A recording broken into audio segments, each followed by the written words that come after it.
Hi there folks, welcome to Dunsy's Guitar Stuff. Welcome to another guitar lesson. That's 2 in the one day. So this one is for the Sensational Alex Harvey Band. Now, I don't know if you've noticed, the keener-eared among you will notice that I'm Scottish, from Scotland, as were the Sensational Alex Harvey Band. Now, I love the Sensational Alex Harvey Band. So much, in fact, I have all these records. Let's look. So we have Tomorrow Belongs to Me. We have The Impossible Dream. Framed, first album. We have the Penthouse Tapes. I don't know if that's a top shelf magazine perhaps. Best not talk about that. Then we have S.A.H.B Stories. And not least, Foreplay Without Alex. Alex isn't on this. And then we have probably my favourite album, Next. Now the song on this that we're going to do is Faith Healer. Just a classic track. It's one of these songs when it comes on and you hear the intro, that pulsating synth, you just hair stand up in the back of your neck. Is that good? This is a live album as well. This is recorded live at the Hammersmith Odeon, May 1975. Now I was just a kid in 1975. I never saw the Alex Harvey Band, unfortunately. But, as you would never guess, I do have an interesting story.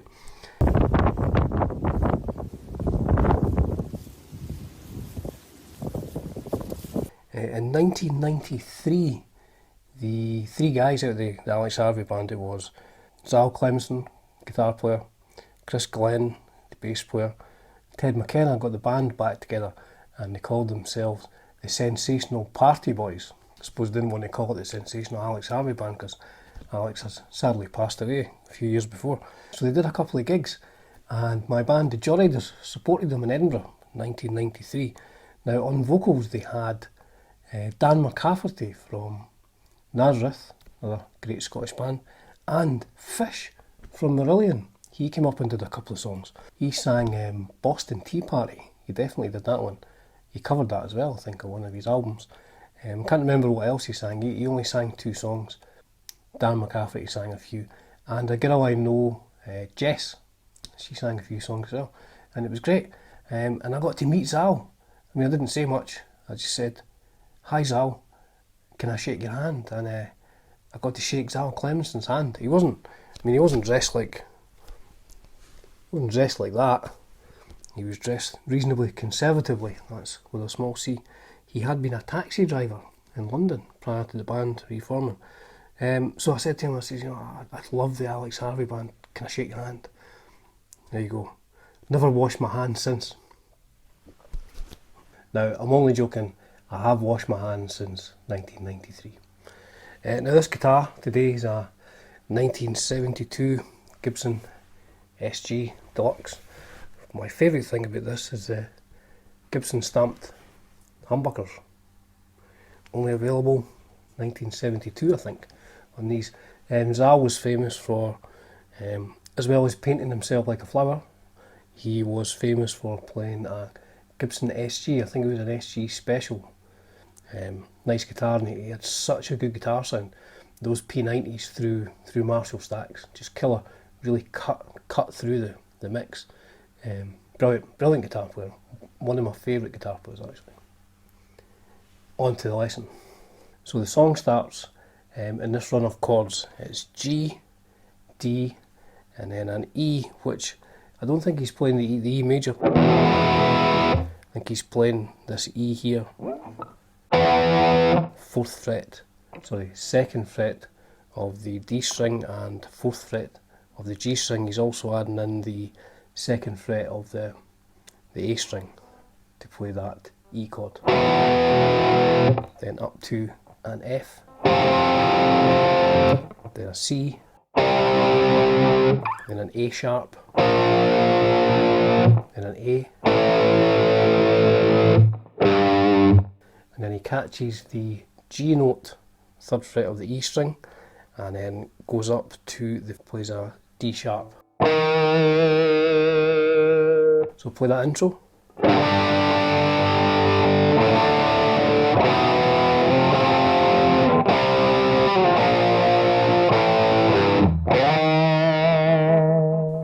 Do that again.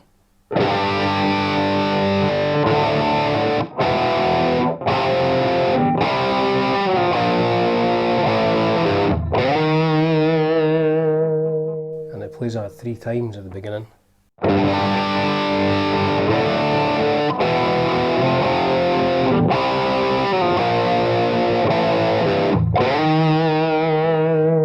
And Alex is singing "Let Me Put My Hands on You." Now, on the live version that I did, what Zal sometimes would do is he would, instead of playing the chords, he would just play the root note, and pretty fast, so he'd play it like this.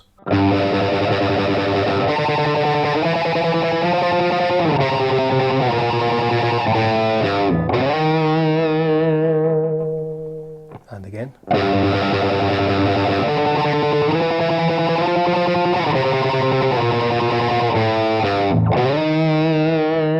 So he would alternate between those depending on how he felt that night, I think.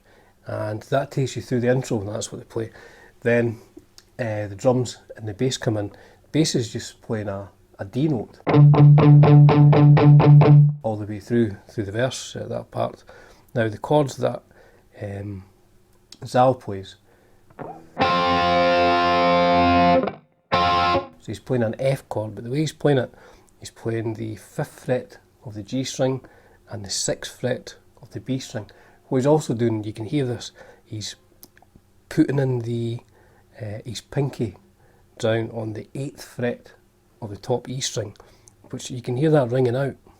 I think he's hitting the open D as well.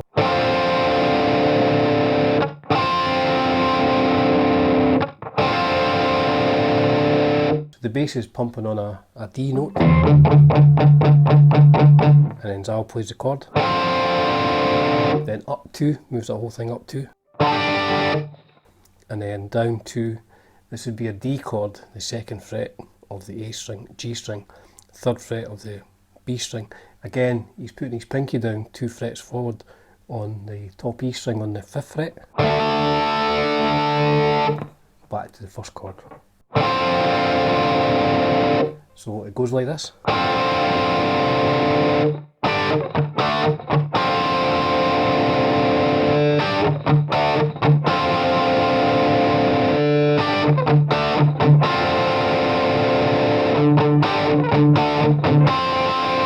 Now on the studio version you can hear a rhythm guitar coming in, playing just a D chord about halfway through the verse. So I mean you could play both those parts just by pedal toning on the D string.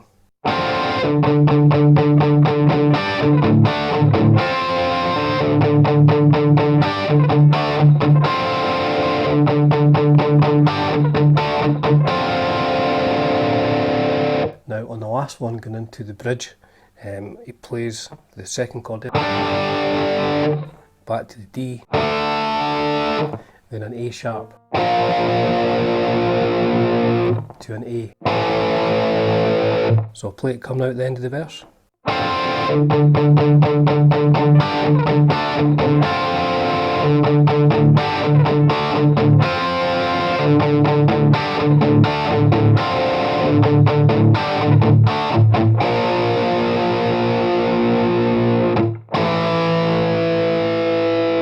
chord.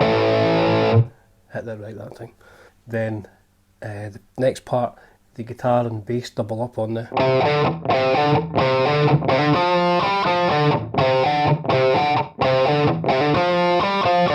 So that's the 3rd and 5th frets of the A and D strings. So it starts on the 3rd fret of the A string, hammer on to the 5th fret, and then over to the 3rd fret of the D string, 5, 3, back to 5 of the A string.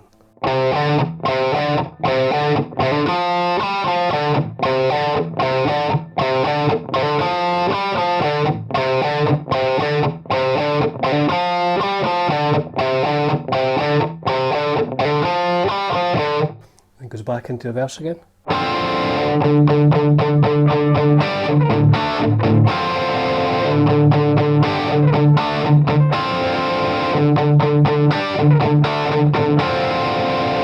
And then back to a bridge. A sharp, and then A.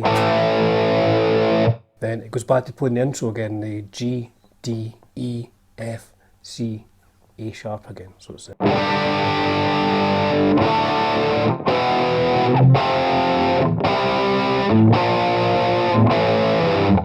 and then back to the D sharp, and this time he plays the power chord and he's chugging along in that.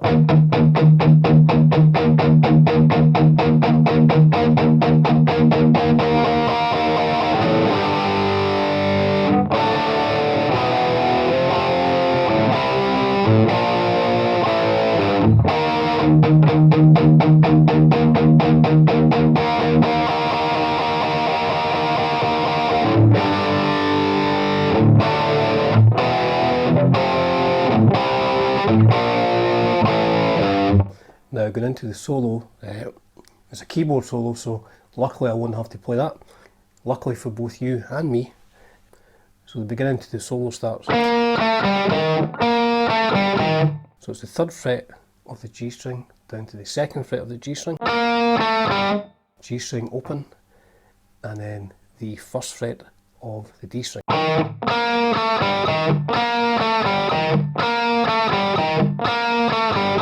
So it plays that 4 times, then it goes up and plays the same thing but in octaves.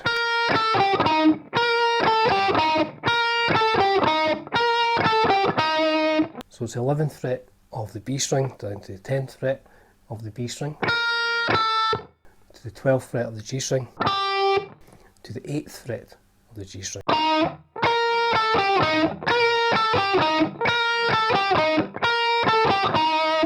Plays that 4 times that time. And then it goes into the solo, say keyboard solo, Hugh McKenna, playing the keyboards, playing in some crazy key. I'm not quite sure what key it is, Z minor perhaps, but it sounds fantastic, and an early sort of synthesizer type sound. Probably groundbreaking for its time. People were probably running from the theatre saying, "Oh, what's this?" Oh. So underneath the crazy keyboard solo, Zal's just playing the verse again.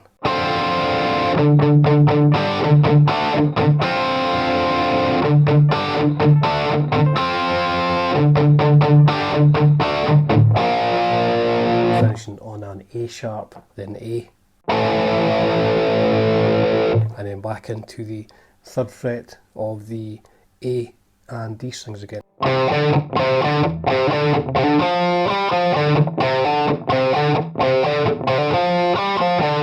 Then it goes back into a verse again.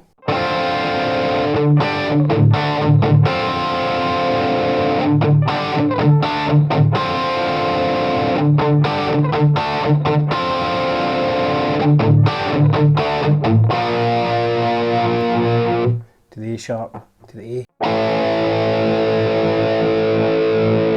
So after the last part, it comes to the end of the song, and it's the big chords again, the G, the D, and so on.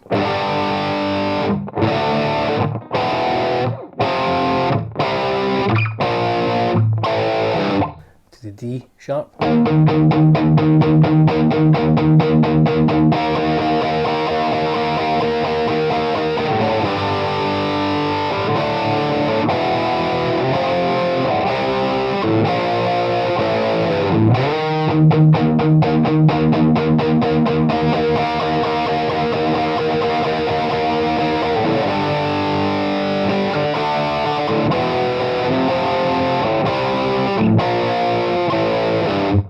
Then coming to the end of the tune, it's the same part that you played before the solo.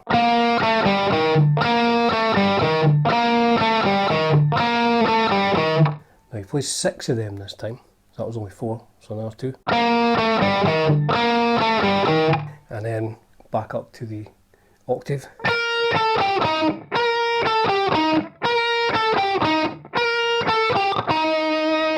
And the song finishes with the big chords again.